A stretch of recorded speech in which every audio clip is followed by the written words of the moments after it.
প্রতিদিনের বইমেলা। মেলায় কথা হলো শিশু সাহিত্যিক দন্তাসু রওশনের সাথে। তিনি আমাদের সাথে কথা বললেন তার লেখা নতুন বইগুলো নিয়ে।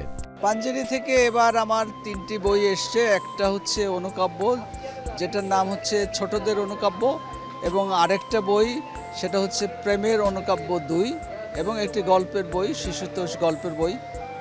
বইটির নাম হচ্ছে ফটাস। এই 3টি বই পাঞ্জেরি থেকে এসছে, এবং আরও একটি বই এসছে কথা প্রকাশ থেকে, সেটা শিশু কিশোর গল্প সংকলন, এবং অন্যান্য কয়েকটি প্রকাশনী থেকে আরও কয়েকটি বই এসছে।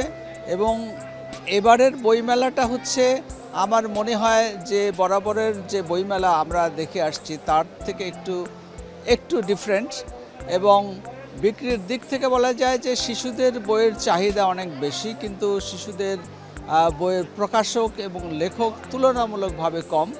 আমি মনে করি যে শিশুদের যে বিশাল সাম্রাজ্য, যে তারা যে পাঠক এবং তাদের যে পাঠ অভ্যাস, আমার মনে হয় যে বইমেলাটা সেটা পাঠ অভ্যাস বাড়াতে পারে।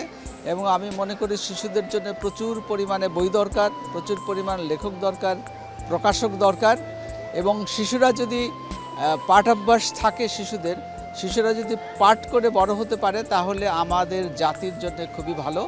যে আজকের যারা বই পড়ছে, তার তরুণ হয়েও তারা বই পাঠ করবে, এটা একটা সুফল বয়ে আনবে বলে আমার মনে হয়।